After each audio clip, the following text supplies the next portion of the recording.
ও আমার ভাইরা, এই যুব সমাজের জন্য আমার বুলবুল ভাই ডাক্তার মানুষ, ইনজেকশন পুশ করে 20 টাকার জায়গায় 200 টাকা বিল করে বসে থাকে, অসুবিধা নেই। কিন্তু এই মাহফিলের জন্য কষ্ট করা লাগে না, কারণ এটা আপনার হাতে পায়ে ধরে তারপরেও একটু পকেটে হাত দিতে চান না। কোন আল্লাহর বান্দা আছেন এখনো 500 টাকা দেওয়ার মতো? কোন নাম যদি এখনো লিখাতে পারেন, আমি যুবক মানুষ দোয়া করে দেব। কোন যুবক, কোন কিশোর, কারো মা নাই, কারো বাবা নাই, আমার মহিলা পর্দার অন্তরালে যারা আছেন, কলিজার টুকরা মা এবং বোনেরা, আপনাদের কাছে আমার স্বেচ্ছাসেবক যারা গিয়েছে, একটু দান করেন, দান করেন, দান করেন। সেই দিন কয়দিন আগে মনিরামপুরে দেখলাম যে 2 জন নাকের নলক খুলে দিয়েছে। কি খুলে দেশ? নাকের নলক। সাতক্ষীরায় শোনাচ্ছেন খুলে দিয়েছে। এত সোজা না। ওরা যদি জান্নাত না পায়, আমরা জাহান্নামও যাইতে পারবো না, এটা মাথায় রেখে। জাহান্নামও জায়গা হবে না, আল্লাহ আর একটা কিছু বানাইতে হবে আমাদের জন্য, যেটা ওর থেকে ভয়ঙ্কর। ঠিক না বেঠে?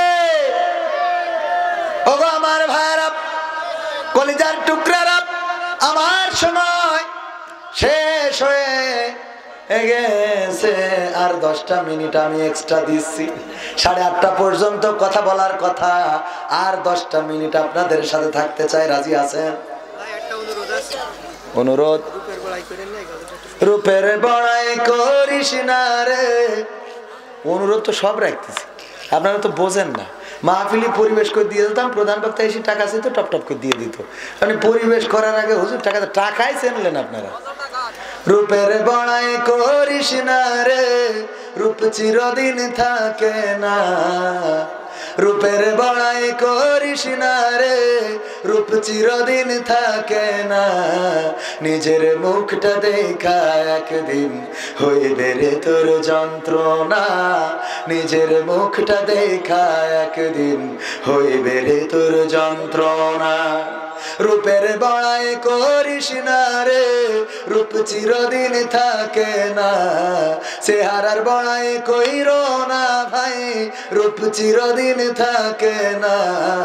নিজের মুখটা দেখা একদিন হইবে রে তোর যন্ত্রণা। নিজের মুখটা দেখা একদিন হইবে রে তোর যন্ত্রণা। সময় হইল বড় শিক্ষক, সব দিবে শিখাইয়া। সুখের জীবন থাকবে না রে, দেখবে না কেউ চাইয়া। সময় হইল বড় শিক্ষক, সব দিবে শিখাইয়া। সুখের জীবন থাকবে না রে, দেখবে না কেউ চাইয়া। মরার আগে মরবি রে তুই, জ্বালা সইতে পারবি না। মরার আগে মরবি রে তুই, জ্বালা সইতে পারবি না। নিজের মুখটা দেখা একদিন হইবে রে তোর যন্ত্রণা। নিজের মুখটা দেখা একদিন হইবে রে তোর যন্ত্রণা। কিসের এত বড়াই তোমার, মাটির দেহ লইয়া। ময়রা দেখো পোকামাকড়, শেষ করবে সব খাইয়া।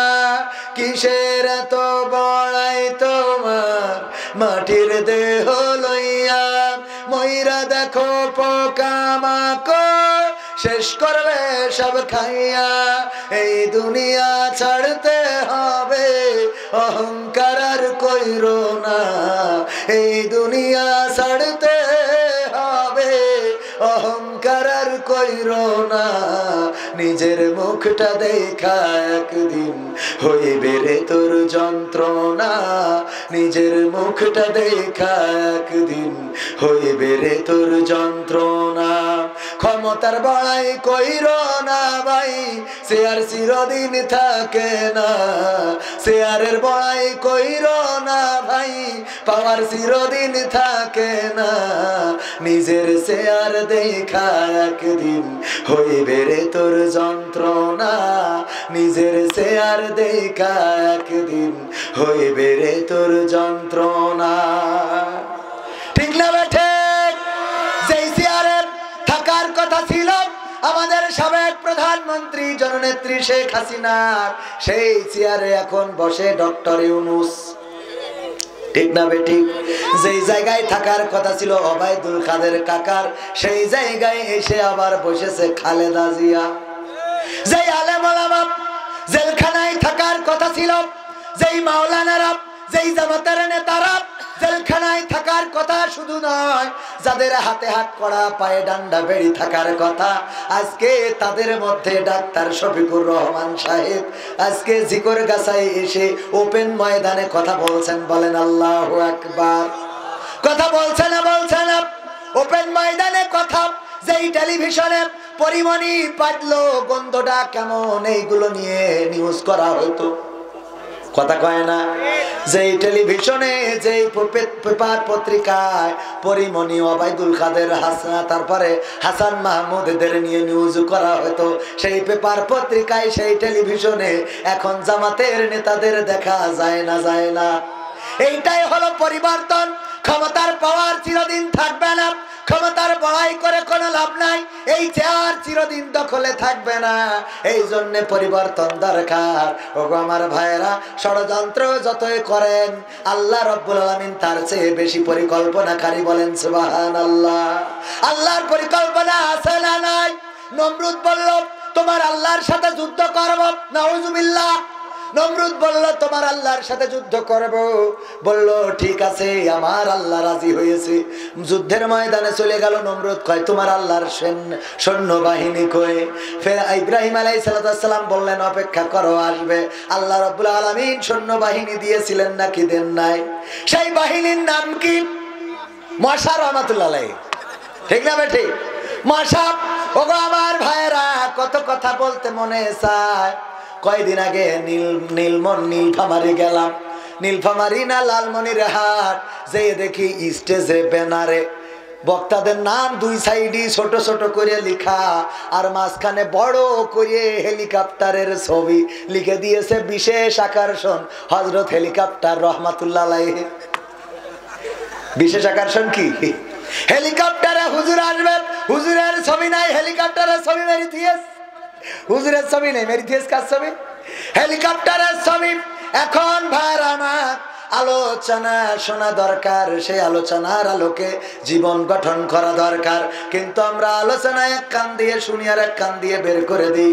আমি যেই জায়গায় যাই এখন চেষ্টা করছি অন্তত উজুর ফরজ কয়টা এটা শিখাবো, আর নামাজের ফরজ কয়টা এটাও শিখাবো। বলেন উজুর ফরজ কয়টা? কয়টা? কয়টা?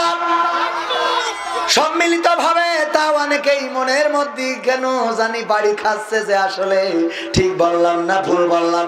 উজুর ফরজ কয়টা? নামাজের আরকান আহকাম কয়টা? কয়টা? 11টা, 13, 12, 17, 13। কয়টা? 13টা। ও আমার ভাইরা, এইটাও আমাদের অনেকেই জানে না। উজুর ফরজ 4টা, মুখমণ্ডল ধৌত করা, হাতের কবজি পর্যন্ত, কানুই পর্যন্ত ধৌত করা, তারপরে মাথা মাসে করা, তারপরে পায়ের গোড়ালি টাকনু সহ খুব সুন্দর করে ডলে ডলে ধৌত করা। যাদের আমার মুরব্বীদের দাড়ি আছে, ওগো আমার বাপ জানেরা, শীতের সময় বলে ওই খুদুবুদু করে চলে আসবেন না, দাড়ির মধ্যে পানি এরকম খিলেল করে তারপরে ঢুকাই দেবেন চুলের উপর থেকে দাড়ির নিচ পর্যন্ত আর 2 কানের লতি পর্যন্ত সুন্দর করে মুখমণ্ডলটা ধৌত করবেন। শীত লাগে বুঝলে কানুইটাও ভালো করে ধৌত করে না এমন আল্লাহর বান্দা আছে না নাই? কানুইটা ভালো করে ধোবেন, সুন্দর করে ধোয়ার পরে মাথা মাসে করবেন, তারপরে পায়ের টাকুনু সহ সুন্দর করে ধৌত করবেন। উজু যদি না হয় নামাজও হবে নারী। ঠিক না ভাই? ঠিক। নামাজের আরকান আহকামের মধ্যে বাইরে কয়টা? বাইরে কয়টা? 7টা। কয়টা? 7টা। জায়গা পাক, কাপড় পাক, শরীর পাক, সতর ঢাকা, কেবলামুখী হওয়া, ওয়াক্ত চিনা এবং নিয়ত করা। মনে থাকবে? মনে থাকবে? এখানে ধরলে অনেকেই বলতে পারবেন না। আর ভিতরের ফরজ কয়টা? 6টা। কয়টা? 6টা। কি কি? তাকবীরে তাহরিমা বলা, কিরাত পড়া, কিয়াম করা মানে দাঁড়িয়ে নামাজ পড়া, রুকু করা, সিজদা করা এবং শেষ বৈঠকের মাধ্যমে সালাতটা শেষ করা। ওগো আমার ভাইরা, এই জিনিসগুলো অন্তত শিখবেন, এই জিনিসগুলো অন্তত মানবেন। সারাদিন ওয়াজ শুনলেন, ওবায়দুল কাদের কোন রাস্তায় চলে গেল, শেখ হাসিনা কোন হেলিকপ্টারে গেল, আর আমার ওই কার কনে রিমান্ডে দেওয়া হলো, কার বিসি খুলে নেওয়া হলো, ওই শুনে কোনো লাভ নাই। যদি উজু না হয় নামাজ হবে না, আর যদি নামাজ না হয় তাইলে ওবায়দুল কাদেরেরও তাড়াইও জান্নাতে যাওয়া যাবে না। তাও ঠিক কইল না, ওরা মনে করে ও তাড়ালি মনে হয় বেশ। তো এই ঠিক না বেটে? আল্লাহ আমাদের সবাইকে যা শুনলাম, যা বললাম সেই আলোকে জীবন গঠন করার তৌফিক দান করুন। ওয়া মা তৌফিকি ইল্লা বিল্লাহ। আসসালামু আলাইকুম ওয়া রাহমাতুল্লাহ।